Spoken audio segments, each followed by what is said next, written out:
I rejoiced when I heard them say, let us go to God's house.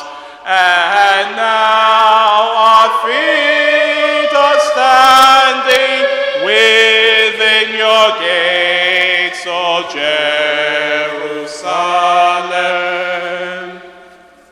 We shall go up into God's house with shouts of joy. We shall go into the house of the Lord. We shall go up into God's house with shouts of joy. We shall go into the house of the Lord. N'afa Nna na Nwa na Mmụọ Nsọ.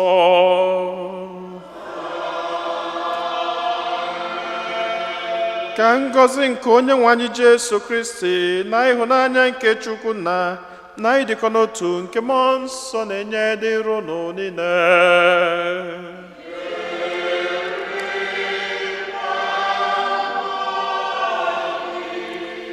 Ụmụnne m na Kristi, tata bụ ụka nke abụọ n'oge ncheta mbilite n'ọnwụ nke dị nwe anyị Jesu Kristi. Tata n'ụka gazuru ụwa niile ka anyị na-emekwazi nnukwu mmemme nke Divine Mercy, obi ebere nke Chineke. Anyị na-ekene Chineke onye fụrụ anyị n'anya maka ihe ọma niile nke ọ na-emela anyị, maka ngọzi ya niile, maka odudu ya n'ebe anyị nọ. Ka anyị na-ekene ya maka ihe ọma ndị a niile, ka anyị na-ewere onwe anyị, ezinụlọ anyị na atụmatụ anyị niile dị mma na-erinye n'aka ya n'izu ụka ọfụ n'ụwa nke anyị banyere, wee na-ayọ ka Chineke meela anyị ebere, ka ọ gbaala anyị njọ anyị niile, wee nwee ike na-eduzi anyị n'ụzọ kasị mma anyị ga-esi wee na-ebi ndụ. Anyị nwere ọtụtụ ebumnobi ndị ọzọ nke anyị ji gbakọta ọnụ n'aja masị n'ụwa, ka anyị natazi anyị isi ala rụnye Chineke ebumnobi ndị ahụ niile.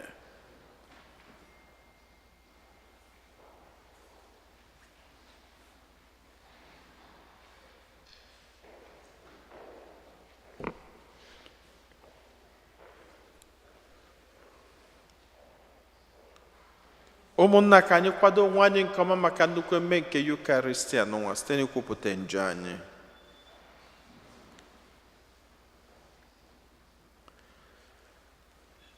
Ekwupụta m ngwa Chineke ji ike niile.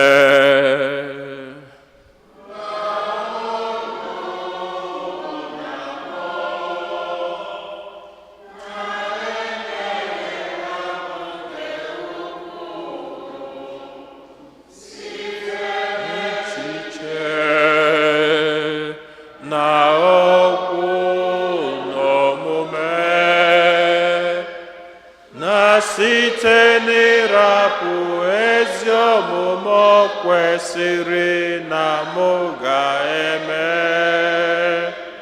site na mmehie mụ, site na mmehie mụ, site na mmehie mụ nke kasị ukwuu, nye aka njayo. Maria dị ngọzi, Virgin ọgwụ, na ndị mmụọ na ndị nsọ niile, na ụnụ ụmụnna m,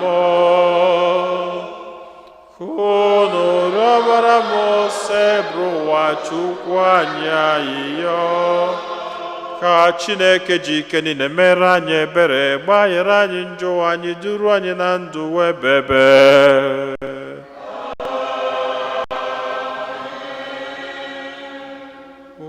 Otito dịrị Chineke n'enu kasị enu.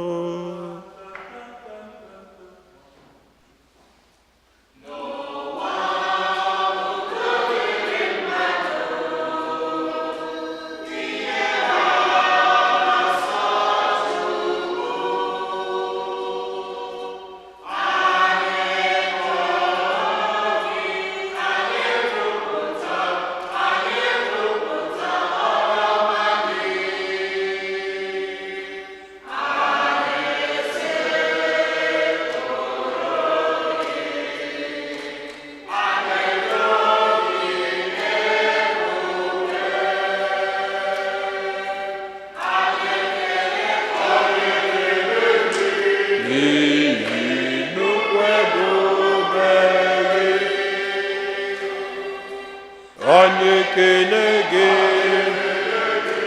n'ihi nnukwu ebube gị.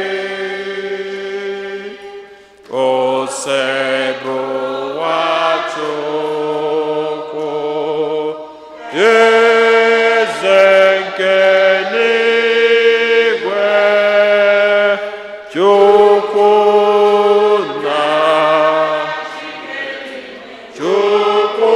na Chike niile, onye nwe anyị Jesu Kristi, sotu nwa nke Chineke mụrụ, ose bụ Nwachukwu, Nwatụrụ Chukwu, nwa nke nna,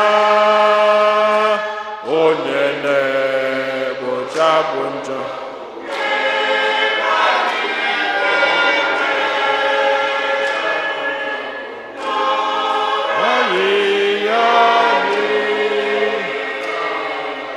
Mere anyị ebere, n'ihi na sọ gị asọ, sọsọ gị bụ dị nwenụ, n'ihi na sọ gị asọ, sọ gị bụ Jesu Kristi, kachasịrị elu, nyere m nsọ na ebube Chukwu na Amen, Amen,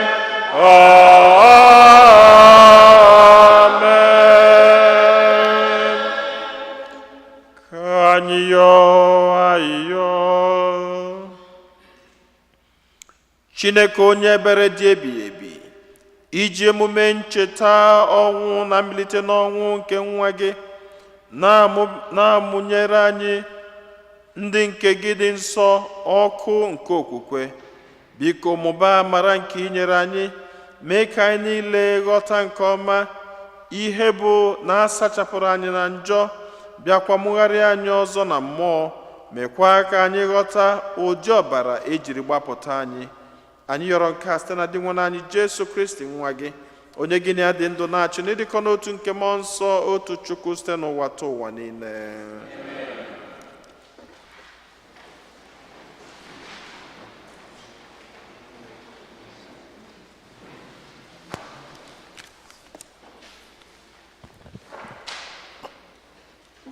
Ihe ọgụgụ ewetara n'ọrụ ndị ozi. N'oge ahụ, ọha ndị kwere na Kristi ji otu obi na otu uche na-ebi n'obi inwekọ ihe ha. Ọ dịghị onye ọbụla n'ime ha na-asị na ihe ọbụla ya nwere bụ nke naanị ya, kama ha nwekọrịtara ihe niile ọnụ.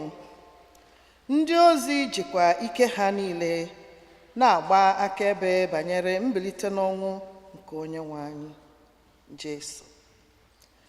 Amara nke Chineke pụtakwara ihe n'aha ha niile n'ụba, n'ụzọ pụrụ iche. Ọ dịghị onye ọbụla n'etiti ha, onye ụmụnna n'ime Kristi hapụrụ ka ọ nọrọ n'ụkọ. Ndị nwere ala ubi ma ọ bụ ụlọ rere ha, weta ego niile ha retere, tụgbọ ha n'ụkwụ ndị ozi. Ha na-ekesa ego ha niile, na-enye onye ọbụla n'otu n'otu dịka mkpa ya siri dị. Okwu kosebuwa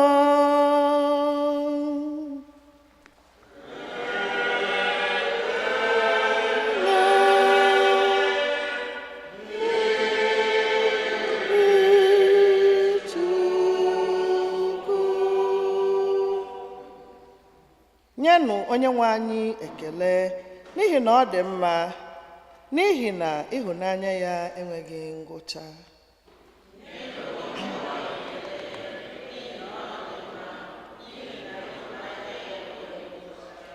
Nyenụ Onyenwe anyị ekele n'ihi na ọ dị mma, n'ihi na ịhụnanya ya enweghị ngwụcha. Onyenwe anyị ekele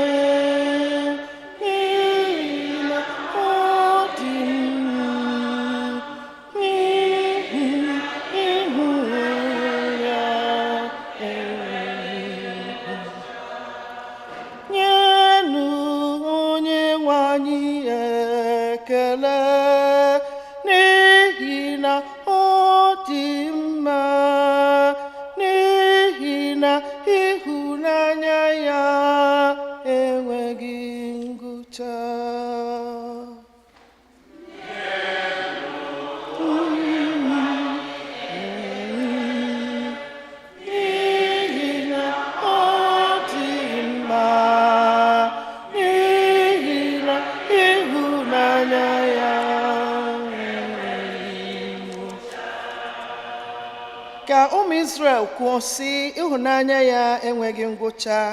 Ka ụmụ Erọn kwuo sị, ịhụnanya ya enweghị ngwụcha. Ka ndị niile na-atụrụ Onyenwe anyị egwu kwuo sị, ịhụnanya ya enweghị ngwụcha. Onyenwe anyị ekele n'ihi na ọ dị mma, n'ihi na ịhụnanya ya enweghị ngwụcha. Akpagidosiri m ike ka m daa, ma Onyenwe anyị nyere m aka gbapụta m. Onyenwe anyị bụ ike m na ukwe m, ọ bụ onye nzọpụta m, ụda mkpu ọṅụ m na mmeri dị ebube, obibi nke ndị ezi omume. Nyenụ Onyenwe anyị ekele n'ihi na ọ dị mma, n'ihi na ịhụnanya ya enweghị ngwụcha. Nkume nke ndị na-ewu ụlọ jụrụ ajụ aghọọla ide ji ụlọ. Ihe a bụ ọrụ ebube nke Onyenwe anyị, ma ọ bụkwa ihe ịtụnanya n'ebe anyị nọ. Taa bụ ụbọchị nke Onyenwe anyị mere, ka anyị ṅụrịa na ọṅụ, bịa nwekwa obi aṅụrị.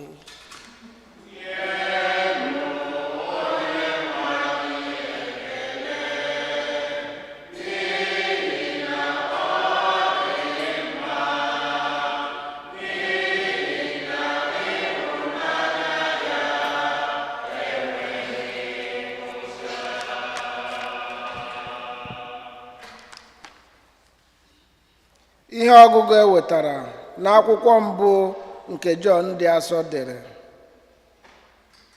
onye ọbụla kwere na Jesu bụ Kristi ahụ bụ onye a mụrụ ọzọ site na Chineke. Onye ọbụla hụrụ nna n'anya hụkwara nwa ahụ nna mụrụ n'anya. Otu a ka anyị si ama na anyị na-ahụ ụmụ Chineke n'anya. Anyị na-amata site na ịhụ Chineke n'anya na site na idebe iwu ya. N'ihi na ịhụ Chineke n'anya bụ idebezi iwu ya. Iwu ya adịghịkwa arọ karịa ka mmadụ ga-ebuli. N'ihi na onye ọbụla a mụrụ site na Chineke na-emeri ụwa. Ma ike ahụ anyị ji emeri ụwa bụ okwukwe anyị. Ma onye bụ onye na-emeri ụwa? Naanị onye kwere na Jesu bụ nwa Chineke. Jesu Kristi bụ onye ahụ bịaranụ. O jiri mmiri nke mmiri Chukwu na ọbara nke ọnwụ ya bịa. O jighị naanị mmiri nke mmiri Chukwu bịa, kama o jiri mmiri nke ọbara bịa. Mmụọ nsọ n'onwe ya na-agba akaebe na nke a bụ eziokwu, n'ihi na mmụọ nsọ ahụ bụ onye eziokwu. Okwu nke osebụwa.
Jesu kwuru sị, "I kwere n'ihi na ị hụla m.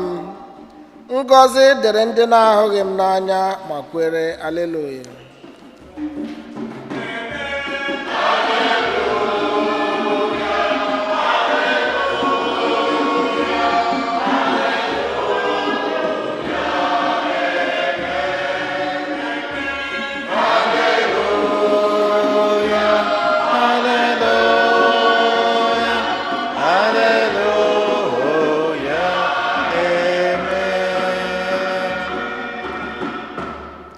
Onye nwe anyị nọnyere unu.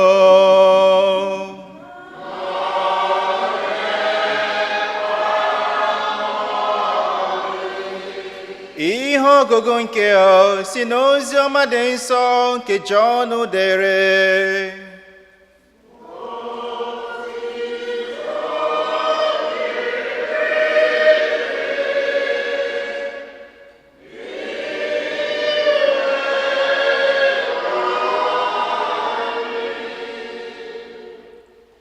Na mgbede nke ụbọchị ụka ahụ, bụ ụbọchị mbụ n'izu, ndị ụmụazụ Jesu zukọrọ kpọchie ụzọ n'ihi egwu ndị Juu. Mgbe ahụ, Jesu bịara guzo n'etiti ha, sị ha, "Udo dịrị unu." Mgbe o kwusịrị nke a, o gosiri ha aka ya abụọ n'akụkụ ya. Ya mere ndị ụmụazụ ya ṅụrịrị ọṅụ mgbe ha hụrụ Onyenwe anyị. Jesu wee sị ha ọzọ, "Udo dịrị unu. Dịka Nna m zitere m, otu ahụkwa ka m si eziga unu." Mgbe o kwusịrị nke a, o kusara ha ume sị ha, "Naranụ Mmụọ Nsọ. Ndị niile unu gbaghara mmehie ha, agbaghalara ha. Ndị niile unu jụrụ ịgbaghara mmehie ha, agaghị agbaghara ha." Otu onye n'ime ndị ụzọ 12 ahụ, Thomas, nke a na-akpọ ejima, esoghị ha nọrọ mgbe Jesu bịara. Ya mere ndị ozi ibe ya ndị ọzọ wee sị ya, "Anyị ahụla Onyenwe anyị." Thomas wee sị ha, "Ọ bụ naanị mgbe m jiri anya m hụ ebe ntụ kpọpụrụ ya n'aka. Ọ bụ naanị mgbe m tinyere aka m n'apa ntụ ndị a. Ọ bụkwa naanị mgbe m tinyere aka m n'akụkụ ebe a mara ya ube ka m ga-ekwere na o sitere n'ọnwụ bilie." Mgbe ụbọchị 8 gasịrị, ndị ụmụazụ ya zukọkwara ọzọ n'ime otu ụlọ. Thomas nọkwa n'etiti ha. Akpọchiri ụzọ akpọchi, ma Jesu batara guzo n'etiti ha sị ha, udo dịrị unu. O wee sị Thomas, weta mkpịsị aka gị tinye n'ebe a, lelee aka m abụọ, setịpụkwa aka gị tinye n'akụkụ m. Abụla onye na-esi agụgọ, kama bụrụ onye na-ekwe ekwe. Thomas wee tie sị ya, onye nwe m na Chineke m. Jesu wee sị ya, ị kwere ugbu a n'ihi na iji anya gị hụ, ma ngọzi dịrị ndị na-ahụghị ma kwere. Ọtụtụ ọrụ ebube ndị ọzọ ka Jesu rụrụ n'ihu ndị ụmụazụ ya, ndị na-edeghị n'ime akwụkwọ, ma edere ndị a ka unu were kwere na Jesu bụ Kristi ahụ, nwa Chineke, ka unu were site n'okwukwe a unu nweta ndụ n'ahụ ya. Oziọma nke osebrowa.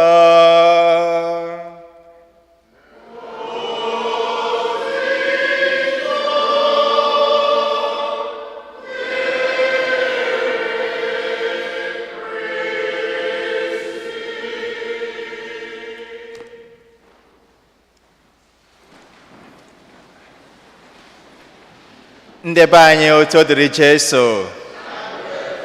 A happy Easter to everyone.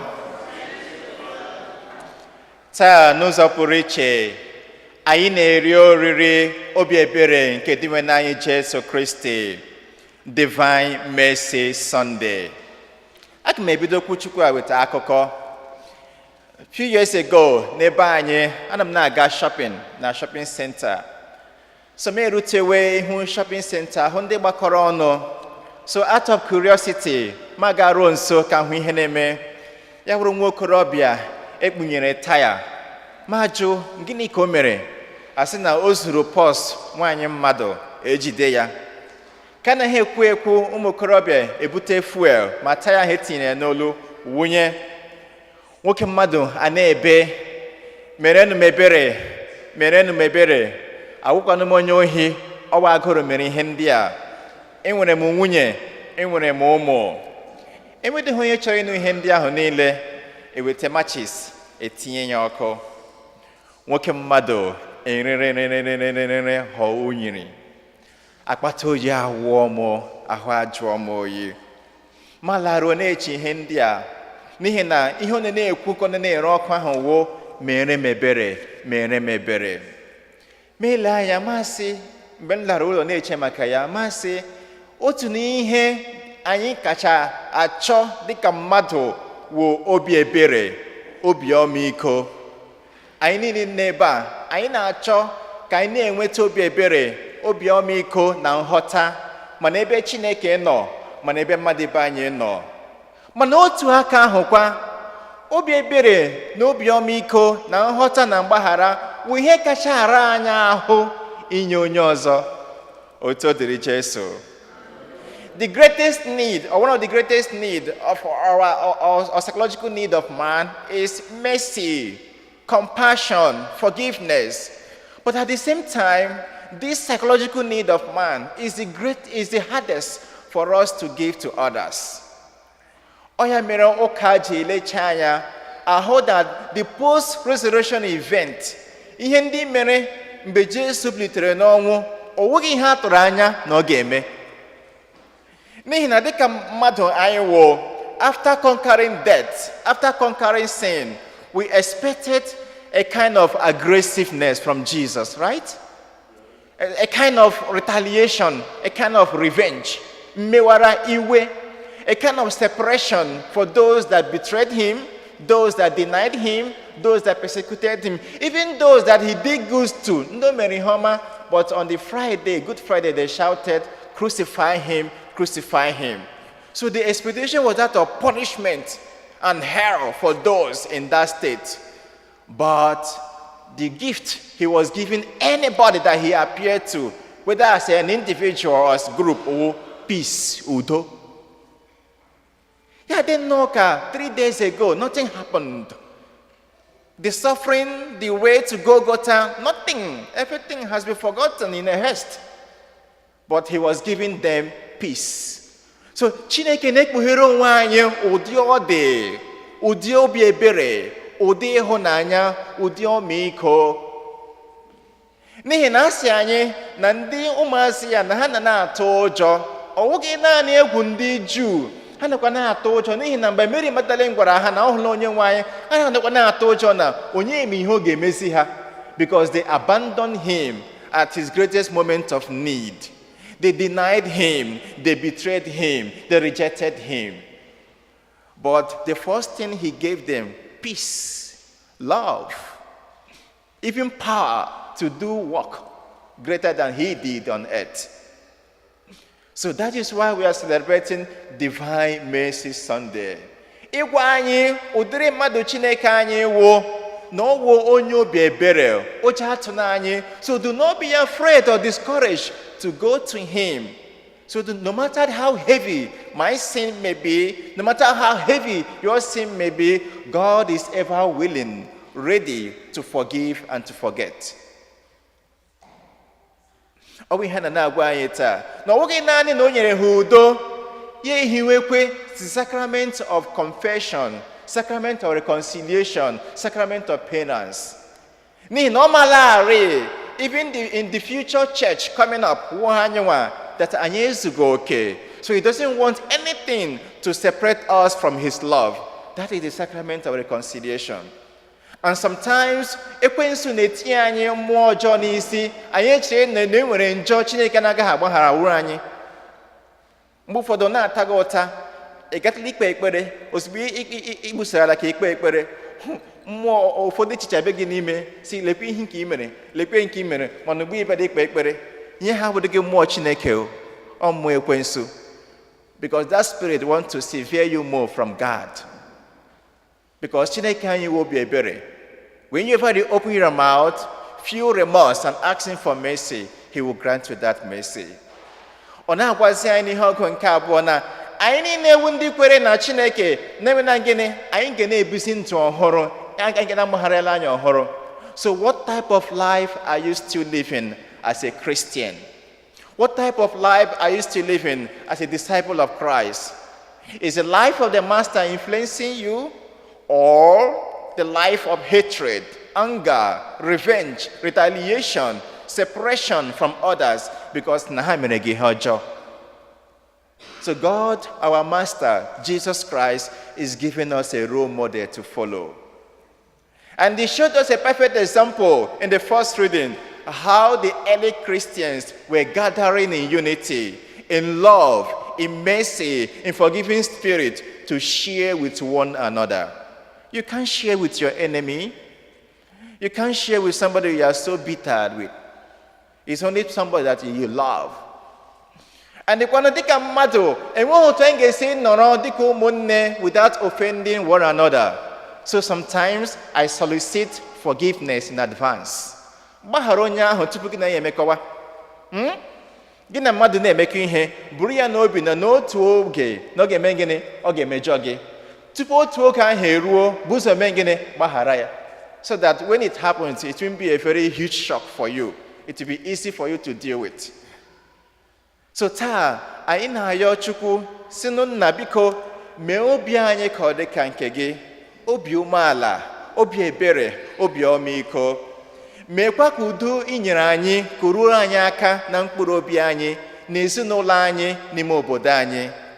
Ka anyị nwa bụrụkwa ngwa agha nke udo. N'ihi na ihe ụwa kacha achọ ugbu a udo, udo na obi ebere. Enwe obi ebere, a ga-enwe udo. Enwe obi ebere n'ezinụlọ, a ga-enwe udo. Enwe obi ebere na different communities, a ga-enwe udo. So ka Chineke mezuru anyị ihe ndị a, ka udo ahụ o nyere ụmụazị ya rute anyị aka ugbu a na mgbe ebighị ebi site na Kristi onye nwe anyị.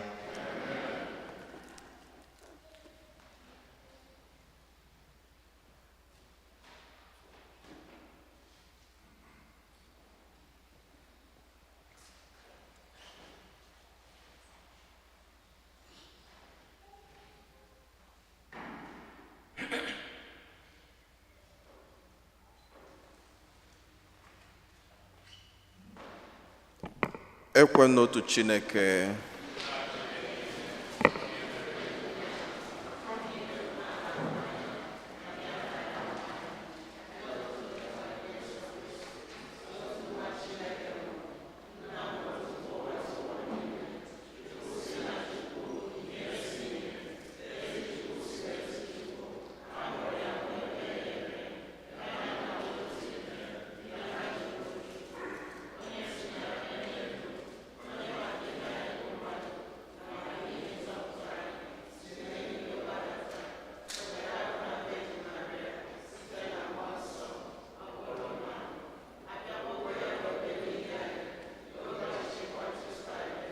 Ọtọ afụfụ ọmụmụ enye ya, o bilitere n'ụbọchị nke atọ ka akwụkwọ nsọ siri kwu, ọrụgoro n'eluigwe nọdụ n'aka nri, ọ ga-abịaghachi ọzọ n'ebube ya ikpe ndị dị ndụ na ndị nwụrụ anwụ ikpe. Onye ọchịchị ya na-enweghị njedebe. Ekwe na mmụọ nsọ, onye nwe anyị na-enye ndụ, onye si na nna na nwa pụta, onye a na-esekpụrụ na-etokọdo ya na nna na nwa, onye si na ndị amụma kwuo okwu. Ekwe n'otu nzukọ nsọ katọlik na apọstọlik, ekwupụta m otu baptizim nke mgbaghara njọ. Ana m atụ anya mbilite n'ọnwụ ndị nwụrụ anwụ na ndụ nwara abịa. Amen. Ekpere nke ndị kwenu mmadụ ịtọ ga-edu anyị n'ekpere.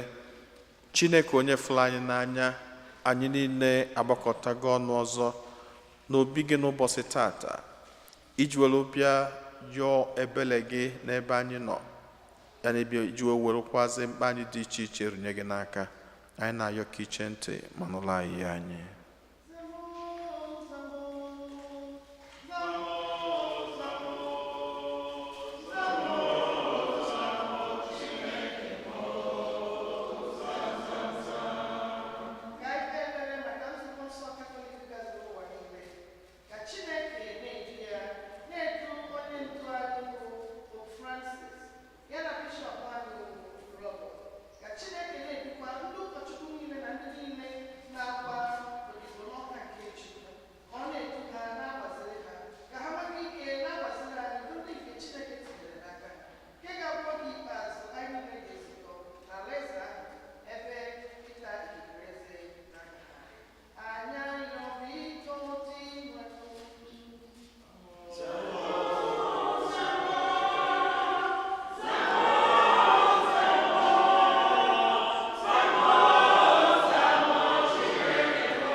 ka rụnatazie isi a na runye Chineke ebumnobi ndị ọzọ.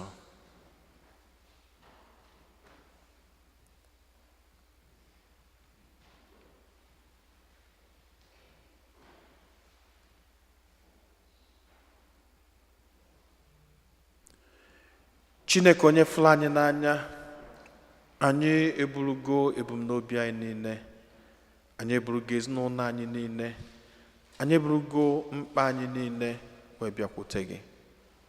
Ọ bụ naanị gị bụ onye pụrụ ịza ekpere anyị. Ọ bụ naanị gị bụ onye pụkwazịrị ịnụ akwa anyị. Anyị wee na-asị ka nne anyị niile anya n'obi, dịka iru anyị si dị iche iche, ịtụ aka mkpa anyị si dị iche iche. Enwe na-ayọ ka igbuola anyị mkpa anyị ndị ahụ niile. Anyị na-erinyekwazị n'ụzọ pụrụ iche na aja masị n'ụwa ezinụlọ ụzọ igwe na-ekene Chineke n'ụzọ pụrụ iche maka ihe ọma niile nke o mekwazịrị n'ezinụlọ ha, ya na nwa odibo ya nwoke. Ha na-ayọkwazị n'ụzọ pụrụ iche ka Chineke nabata mkpụrụ obi ya na ndokwa.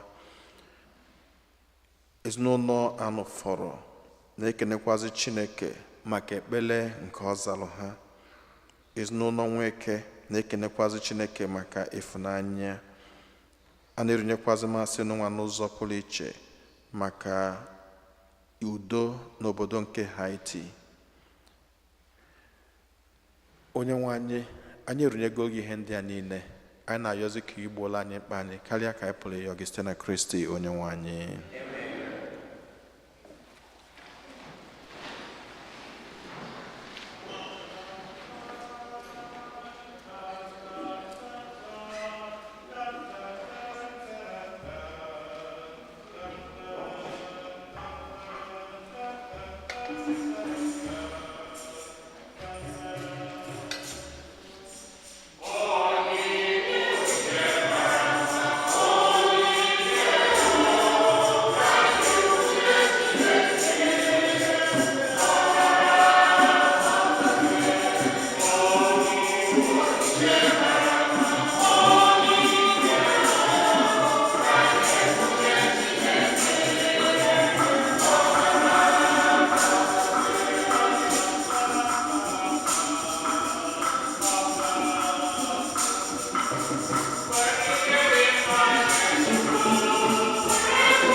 Ọbanụ ụmụnna m ka aja mụ na ụnụ na-achụpụrụ ihe ga-asọ Chineke ji ike niile nara nụ.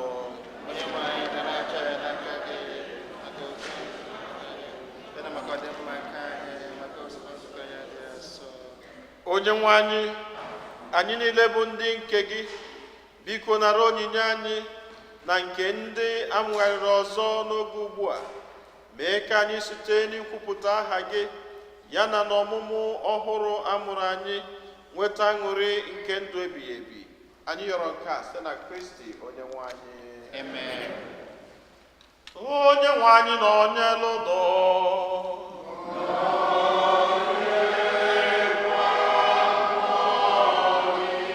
welite n'obi ihe nọ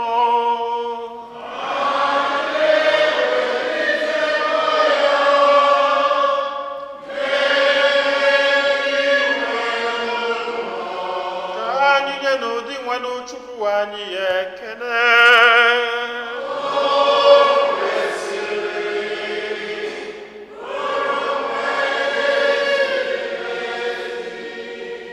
O kwesịrị ezie bụrụ ihe ziri ezi na-azọ ndụ na anyị ga-eto gị oge niile o sebụrụ ụwa, ma ọ kacha mba n'oge ugbu a mgbe Kristi onye bụ Paska anyị na-abụzi ihe jiri chụọ aja, ya bụ ezi nwa atụrụ onye kpochapụrụ njọ nke ụwa, onye jiri ọnwụ nke ya wee merie ọnwụ nke anyị, bịazi na mbilite n'ọnwụ ya nye anyị ndụ ebebe. N'ihi nke ya anyị na-eso igwe ndị mama niile nke eluigwe na-eto ebube gị oge niile n'ukwe na ekwe.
Nna ịdị nsọ ezie,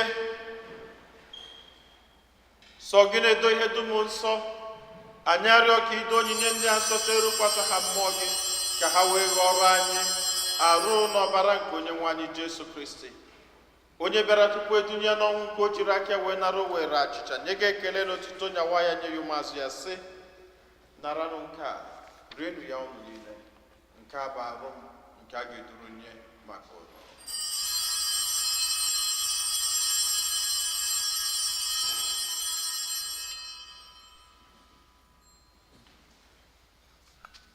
Otu akwa ka o siri mee mgbe ha richara nri anyasị, o buru iko mmanya nyekwa gị ekele n'otito bunye ya ụmụazụ ya sị, naranụ nke a ṅụọnụ ya ọnụ niile, nke a bụ iko nke ọbara m nke ọgbụgba ndụ ọhụrụ dị ebebe, a ga-agba n'ihi nna n'ihi mmadụ niile ka e were gbaghara njọ, na-emenụ nke a na ncheta nke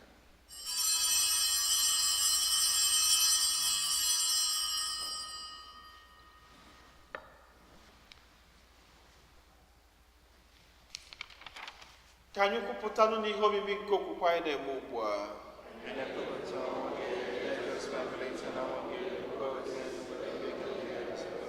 Nna, na ncheta nke ọnwụ na mbilite n'ọnwụ nke nwa gị, anyị ebunye gị achịcha nke ndụ na iko nke nzọpụta. Anyị na-ekele gị n'ihi na ikwere ka anyị dị mma ikwuru n'ihu gị na-efe gị. Anyị ji ume na-arịọ ka anyị bụ ndị na-anata arụ n'ọbara nke Kristi bụrụ otu site na njikọ nke mmụọ nsọ. Nna, cheta nzukọ gị gazuru ụwa niile, merụ ka ịhụnanya gị jupụta ya. Gọzie Pope anyị bụ Francis na Bishọp anyị bụ Robert na ndị ofe ọlta gị niile.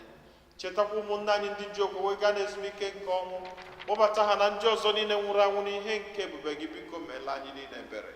Ka anyị soro Virgin Maria dị gọzi nne nke Chukwu na ndị apọstụl na ndị nsọ gị na ndị mere uche gị na wee keta ndụ ebebe. Ka anyị sorokwana ha na-eto gị na-edo gị ebube site na Jesu Kristi nwa gị.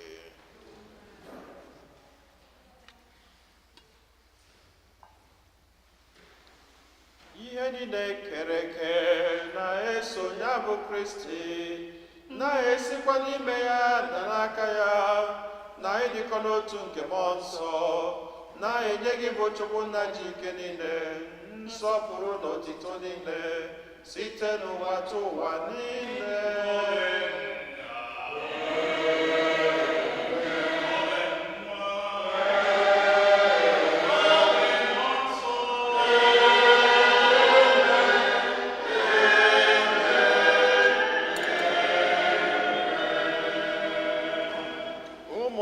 Ka anyị were ebere na onye nzọpụta anyị kụziri anyị were gba ọkụ wee Chukwu nna.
Zọpụta anyị na-arịọ gị osebụrụ ụwa na-ajọ ihe niile, were ebere nye udo n'oge nke anyị site n'inye aka ebere gị, ka a zọpụta anyị niile na njọ oge niile. Anyị were gbanahụ nsogbu niile, were nchekwube dị nsọ na-atụ anya maka mbịaghachi nke onye nzọpụta anyị Jesu Kristi.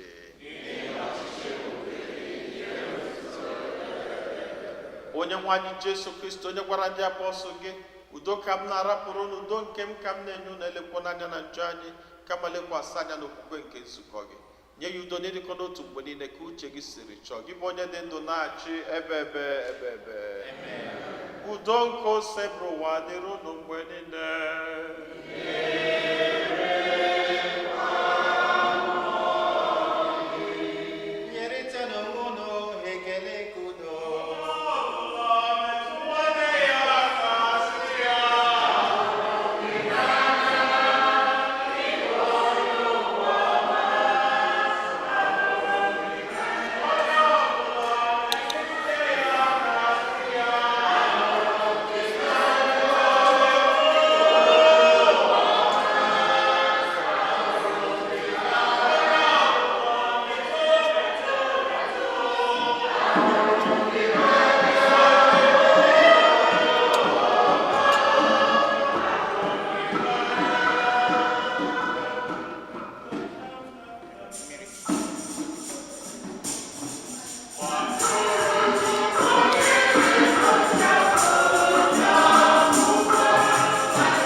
nna Kristi n'elu nwa atụrụ nke Chukwu n'elu onye ahụ na-ekpochapụ njọ nke ụwa, anyị niile nwekwa n'isi ọma bụ ndị abụ n'ori nke nwa atụrụ Chineke.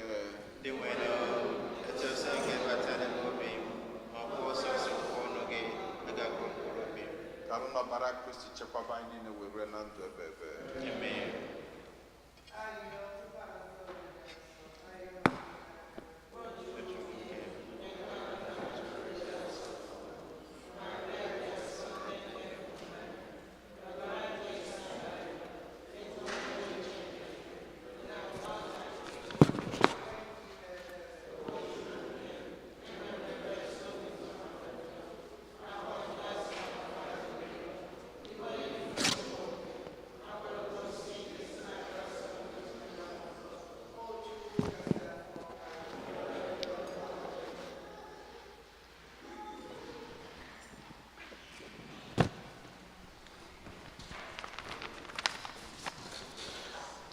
Christ the Lord is risen today. Alleluia.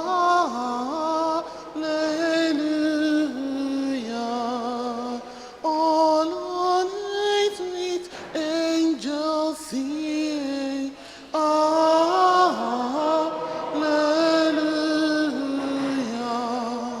Praise your joy and triumph.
Ka anyị yọọ ayịyọ.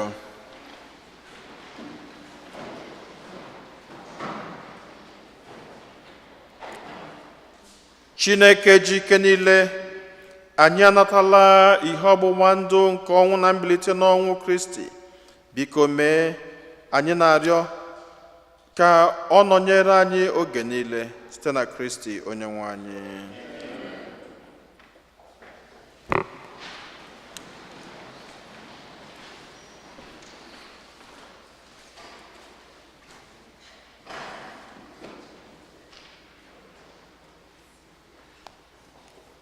Otodiri Jesu. Otodiri Jesu. Second collection. Bịale na Chukwu dị mma, bịale na Chukwu dị mma. Ọ dịghị ihe bụ ma ọ bụrụ ime. Bịale na Chukwu dị mma, bịa n'ule o, bịale na Chukwu dị mma. Bịale na Chukwu dị mma. Ọ dịghị ihe bụ ma ọ bụrụ ime. Bịale na Chukwu dị mma. Come and see the Lord is good. Come and see the Lord is good. There is nothing he cannot do. Come and see the Lord is good. Come and see, oh, the Lord is good. Come and see the Lord is good. There is nothing he cannot do. Come and see the Lord is good. Otodiri Jesu. Nke a ọkwa si na parish. We have a exposition of the Blessed Sacrament every Thursday in our church from 4 to 7 p.m. Come, let us adore him. We wish to thank our parishioners who responded to the call to provide meals to the migrants. Those who volunteered, please bring the food to the church basement on April 14th at 2 p.m. 2 people will be there to receive it. Thank you very much for your generosity. Today is Divine Mercy Sunday. We invite you to come and pray the Divine Mercy devotion during a holy hour at 3 p.m. bilingual. We hope you can join us. Otodiri Jesu. Lolo Ozigwe ga-abịa for special blessing to the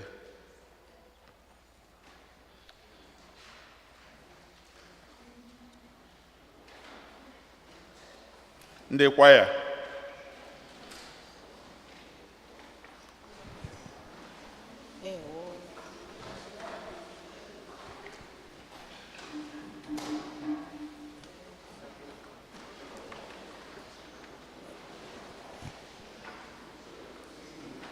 Amen.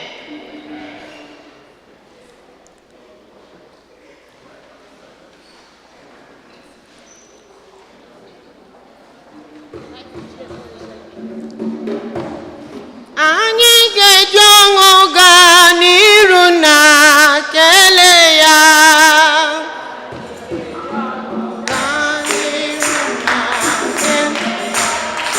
Anyị ga-eji ọṅụ gaa n'iru eze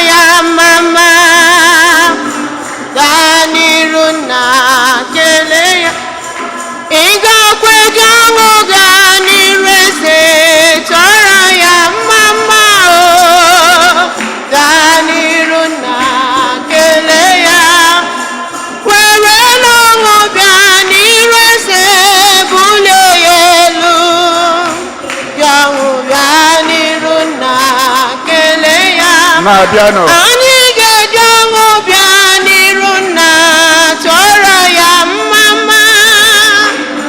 Bịa n'iru nna kelee ya. Aga m eji ọṅụ bịa n'iru nna tụọrọ ya mmama. Bịa n'iru nna kelee ya. Ọ gọziri m agọzi, ọ hụrụ gị n'anya. Ọ gọziri gị agọzi n'elu ụwa n'ọhụrụ. Enyi Chimle, nwanne Chimama, ka enyi Chimle, Chimle, nwanne m Chimle, Chimama. Ọ gọziri m agọzi, ọ hụrụ m n'anya. Ọ gọziri anyị agọzi n'elu ụwa na ọ hụrụ anyị n'anya. Chimle, Chimama, Chimle, Chimle, Chim, Chim, Chim, Chim, Chimle, Chim, Chim, Chim, Chim, Chimle, Chimo, Chimle, Chimo, Chimle, Chimle, hụrụ m n'anya.